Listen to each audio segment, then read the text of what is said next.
Hello and welcome to my first long form video on YouTube. I'm going to try and do a bit of a series about how to turn a new build garden into a cottage inspired garden.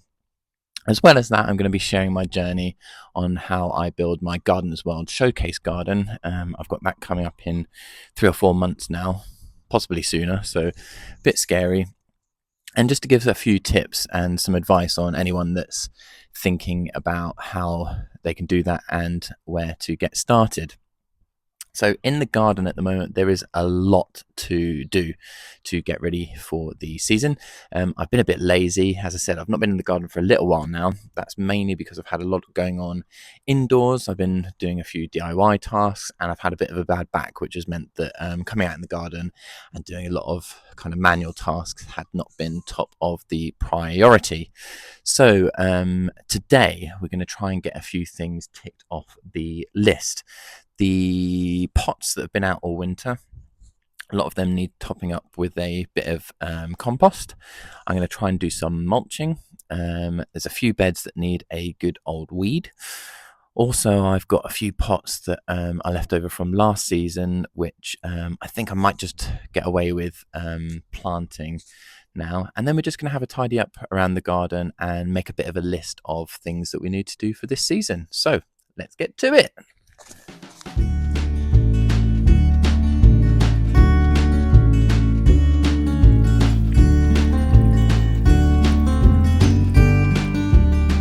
One of the first things I'm going to try and tackle is these pots. There's things already sprouting up already, but as you can see, the soil level is a bit low in some of them, and like the hostas at the back, that needs a good top up. These terracotta pots have lasted quite well throughout the years, throughout the winter. I would say if you're getting some terracotta pots, try and get some nice thick ones if you can. They last a lot better when the temperatures freeze and it stops them from cracking. So what I'm going to do is pull out some of the kind of dead material from these pots and just give them a bit of a fresh with some new compost.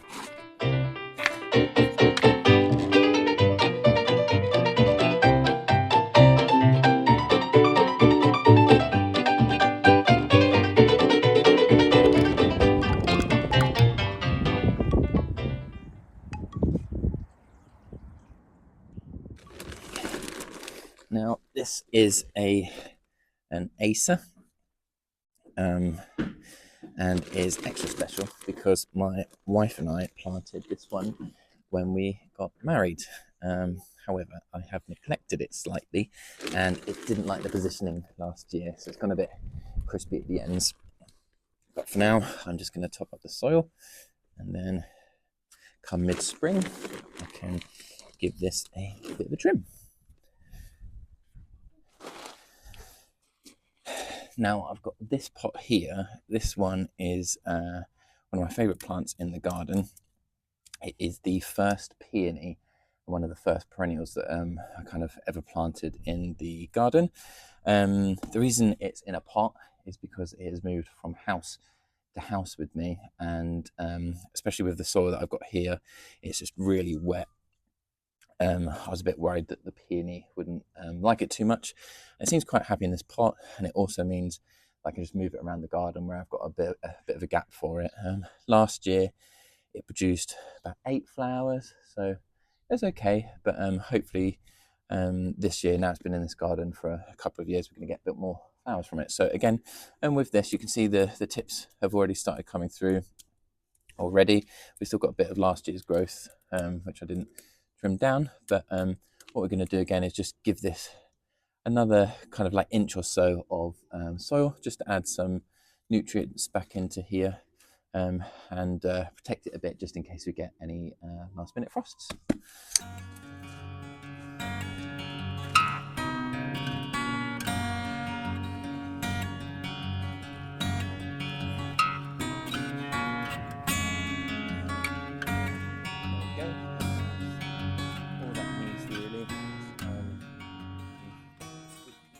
With peonies, they don't like to be too buried, but I'd say if you can get the main bulb just a couple of inches just below the top of the soil, I found that seems to be the sweet spot, and that's how I've had most success with it.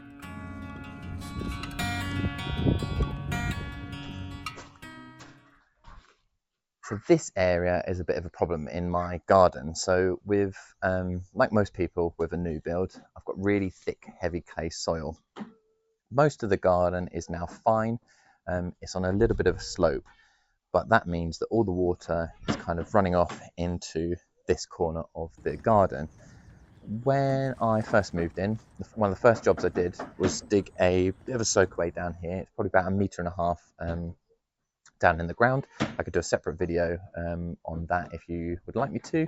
Just let me know in the comments.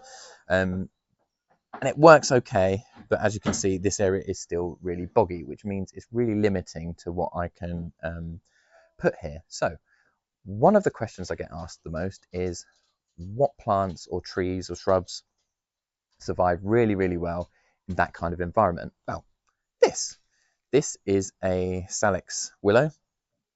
This is the flamingo variety, the one that you get the little pink flowers and leaves on at the end. Some people love it, some people hate it. I don't mind it, but it's doing a perfect job in this corner. It is growing like wildfire.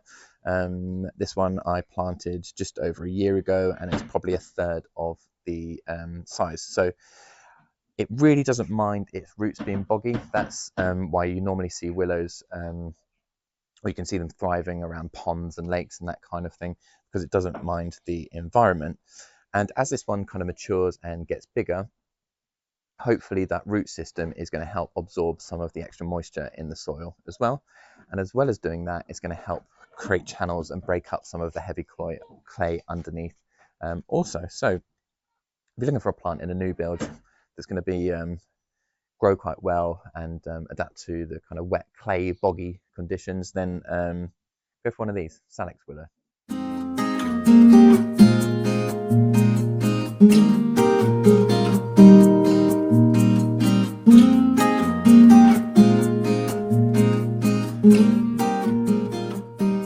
Although I've given the hydrangea a little bit of a trim, when it comes to salvias, you're going to want to wait for a little while.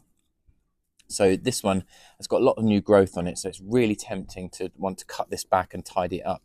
But I would really recommend waiting until the last frosts have kind of been and gone. And then what we're going to do is tidy this up and make it into a nice tight ball. So over the season, you get a nice looking plant. But yeah, for the time being, I'm just going to leave the salvias. So I couldn't really finish the video without talking a bit about my showcase garden at Gardeners World Live this year, for which I have a to-do list which is longer than the to-do list for my actual garden. Now, lots of you came and saw my beautiful border last year.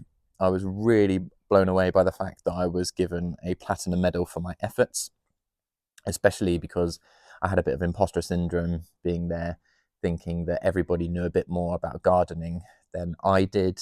I don't really have any qualifications or anything like that, and I was a bit worried about what the judges and the general public would think, but the feedback and comments were amazing. So this year I've decided to go one step up, which is the showcase garden. And the theme this year is all about once upon a time. And the idea is that you relate that to part of your life and create a story around it. So my idea or my concept is what kind of garden would I have built when I was 18, being a bit of an emo kid and into rock music, which I still am. What sort of garden would I design knowing what I now do about gardening? And the answer is probably a very dark, gloomy, music-related garden. So it's kind of the core theme of it is around that, but obviously bringing it up to date and making it a functional space where you can perhaps relax and write music or listen to music, but still enjoy as a general garden. So I'll be cracking on with that. And I thought for anybody that is looking to do a beautiful border or showcase garden, it could be a great opportunity if you just want to give it a taste. I do need some help with this garden. The last one I just built with myself and one of my close friends, but this year being a little bigger, I'm going to need all hands on deck. So if you are interested, I just need a few people to give me a bit of a hand. So if you either leave a comment or message me on Instagram, we can arrange for you to come down to the site for a day just to help out and see how things are. Anyway, if you have made it this far on the video, firstly, thank you. Secondly, I'm glad I've not bored you to death. And thirdly, these videos are just going to be about me and how I make my new build garden into a kind of more cottage garden aesthetic. So if there's anything that you've seen on my Instagram or any ideas or anything you want me to cover in that regard, please do let me know in the comments, or again, just send me a message on Instagram. I'll try and do these sorts of videos every couple of weeks if I can, every week if I've got a bit more to show, especially over the summer. But yeah, I hope you've enjoyed it. More will be coming soon, and I guess I'll catch you next time. Thank you.